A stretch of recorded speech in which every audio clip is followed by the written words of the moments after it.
Assalamualaikum warahmatullahi wabarakatuh. Waalaikumsalam. Halo netizen semuanya, gimana nih kabarnya? Semoga kalian sehat-sehat selalu ya. Dan di sini saya Satya Wardani tentunya sangat senang sekali bisa menyapa netizen semuanya dalam acara Netizen Bertanya, Pak Yai Menjawab. Dan kali ini saya ditemani dengan beliau, Pak Yai Aziz.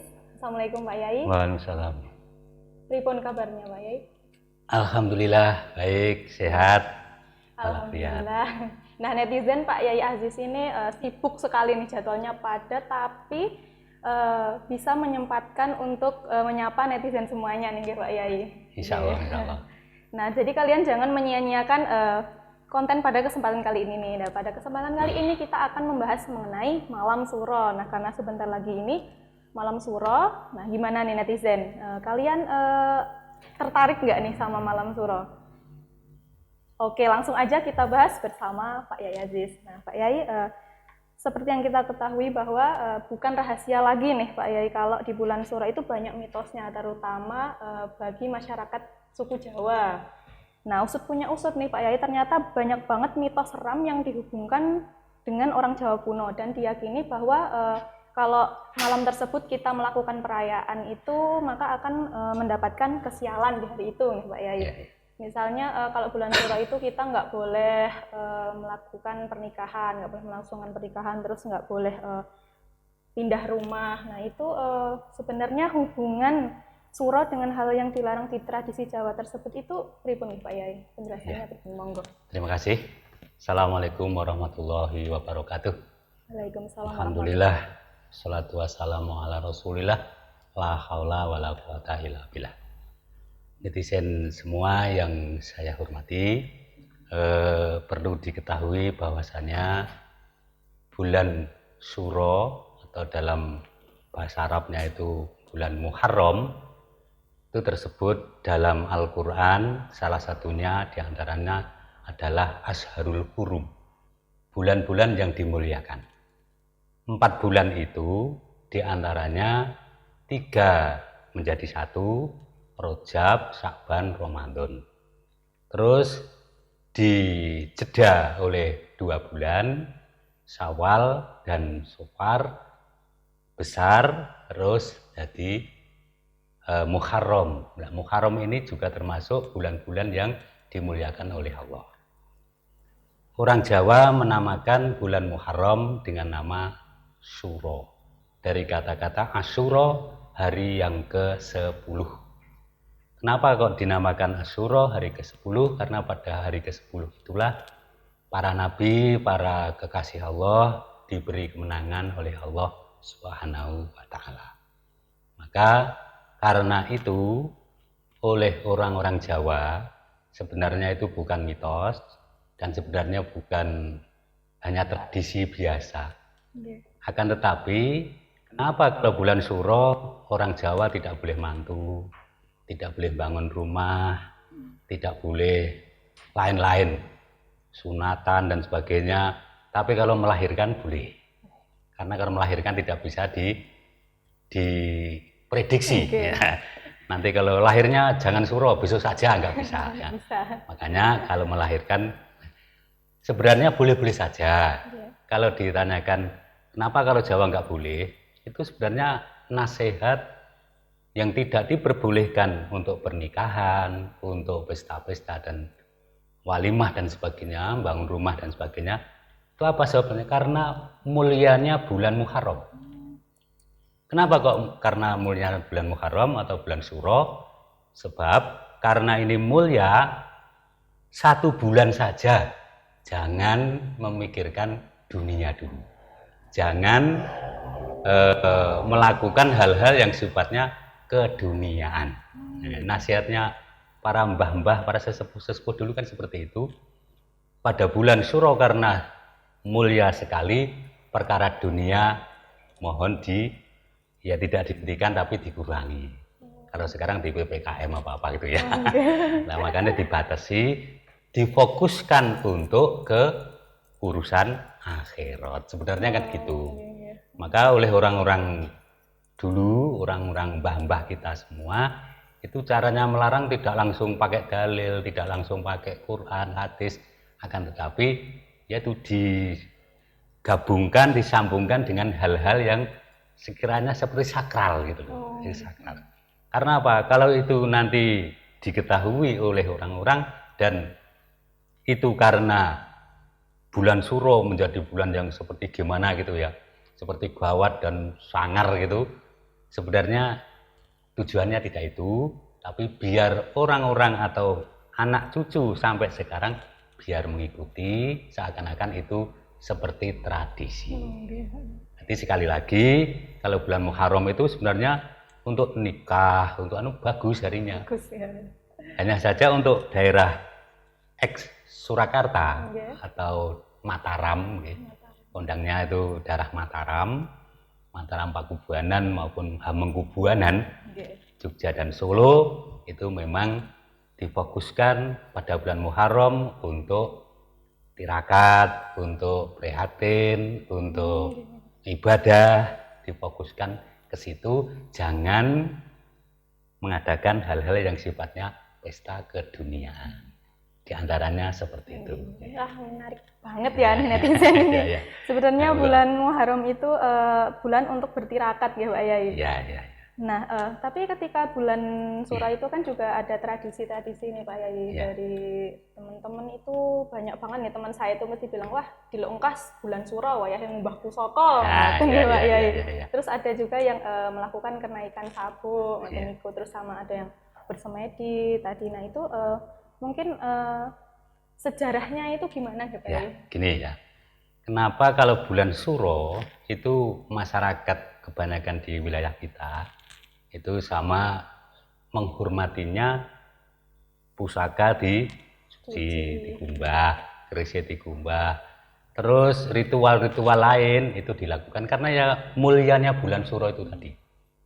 Kenapa kok mencuci atau ngumbah pusaka? Pusaka itu sesuatu yang ditinggalkan oleh orang tua, simbah-simbah kita yang diwariskan kepada kita. Itu namanya pusaka.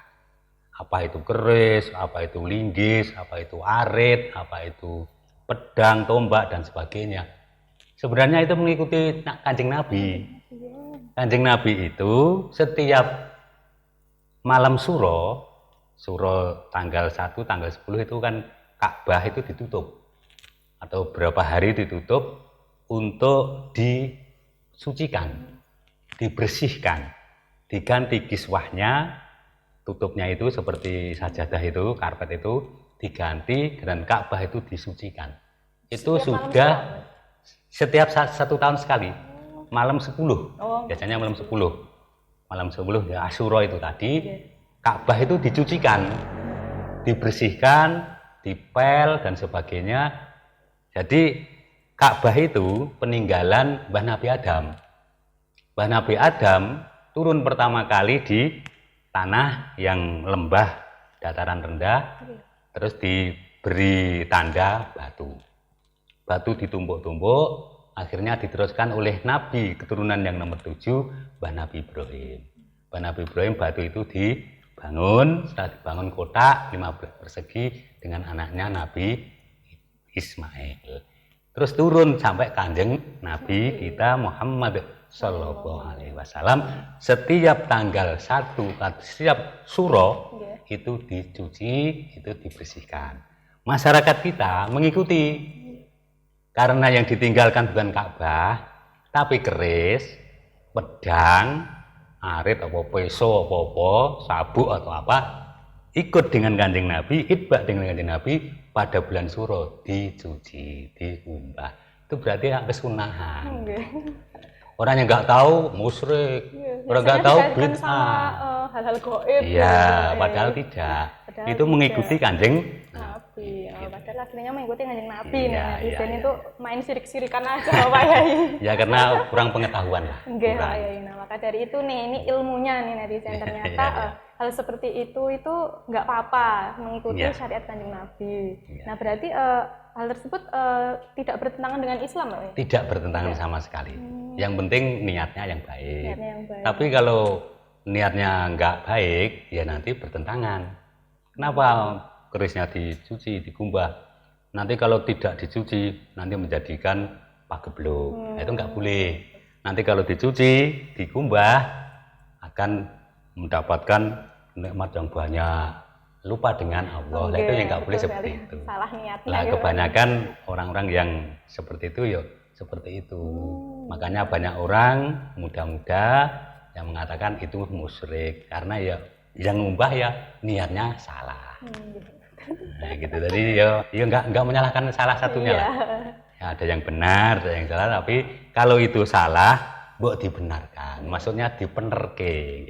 Nah yang ngubah keris, gen sugih, gen pangkatnya munda, kan nggak boleh itu. Nggak boleh. Nah itu kalau seperti itu, mbok diarahkan, jangan dibid'ahkan, jangan dimusyrikkan, karena mereka ya kurang tahu gitu.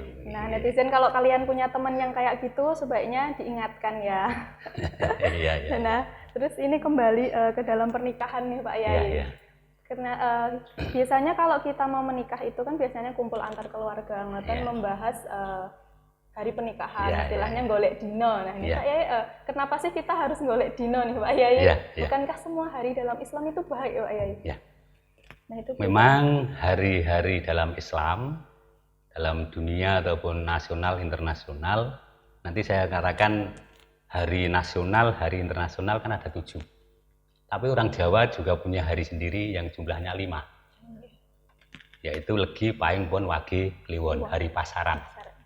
Nah, antara hari pasaran dengan hari nasional, internasional itu digabungkan 5 dengan 7 menjadi 35 kali 7 35. 35 niku 8. Kenapa kok dihitung-hitung seperti itu? Orang Jawa itu sangat hati-hati. Kanjeng Nabi sendiri juga hati-hati. Kalau bahasa Arabnya lil ikhtiyat. Ikhtiyat itu nggo ngati-hati. Kenapa orang mau nikah kok tidak mencari hari dino? Sebab orang Jawa kalau harinya nanti itu bertepatan dengan pas sidone wong tuane, meninggalnya bapak, meninggalnya mbah, itu kan menurut walaupun keyakinan itu tidak harus ya, itu hari yang tidak baik. Sebenarnya juga baik, untuk orang lain baik, tapi untuk dia karena pada waktu hari itu pas sedane baik, kan untuk misalnya saya ya, mbah saya pas pada waktu itu wafat, masa pas hari hanya kok wafatnya kok saya senang-senang. Menghormati. Nah, menghormati dan untuk hati-hati. Hati-hati itu tadi. Karena kalau pernikahan, pesta itu namanya senang-senang. Makanya terus dicari hari yang baik. Semua hari baik. Kalau semua hari baik, Kanjeng Nabi juga memerintahkan kalau kamu belajar mulailah hari Rabu. Ada hadis kan ada itu. Kalau mau dagang hari Senin.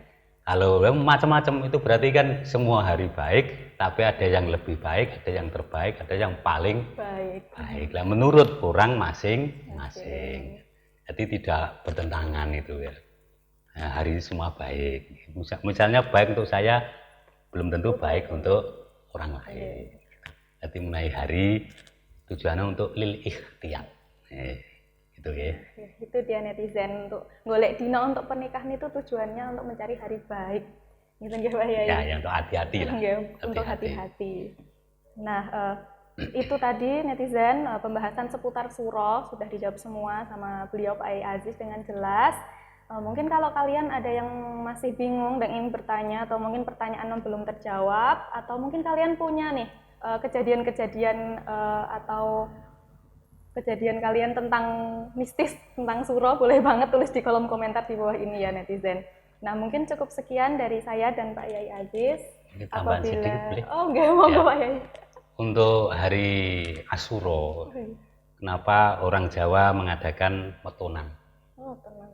Ada yang mengadakan bersih dusun. Nah, metonan itu perintah dalam hadis.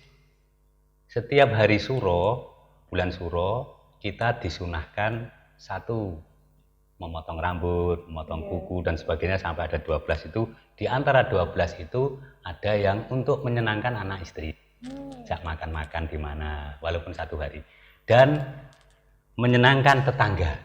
Tetangga dijak makan-makan. Lah, makan-makan tetangga ini oleh orang-orang dulu sudah dilakukan dengan namanya ngumpul bareng, mangan bareng, nek wong Jawa jenenge kondangan utawi bancaan. Itu merupakan sunnah dari Kanjeng Nabi untuk nyenengke tonggone, dikelompokke cak mangan bareng. Nah, itu dari antaranya itu. Maka kalau wong Jawa terus di pas wetone hari kelahirannya, pas bulan Suro itu ada hari kelahirannya, terus ngundang tonggone dijenengke wetonan. Wetonan itu Kanjeng Nabi juga wetonan setiap hari Senin. Kanjeng Nabi puasa, ditekoki, "Kenging napa jenengan kok poso Kanjeng Nabi?" Jawab Kanjeng Nabi, "Li anna yaumil isnin yaumil maulidi." Karena ana dina Senin dina kelahiranku. Nek cara Jawane senudunan kuwi wetonku, ngoten lho. Mula dipasani karo Kanjeng Nabi. Di antaranya itu nanti bisa disambung lain kali. Terima kasih. Menarik banget ya netizen ini. Ya, kalau gitu cukup sekian dari saya dan Pak Aziz.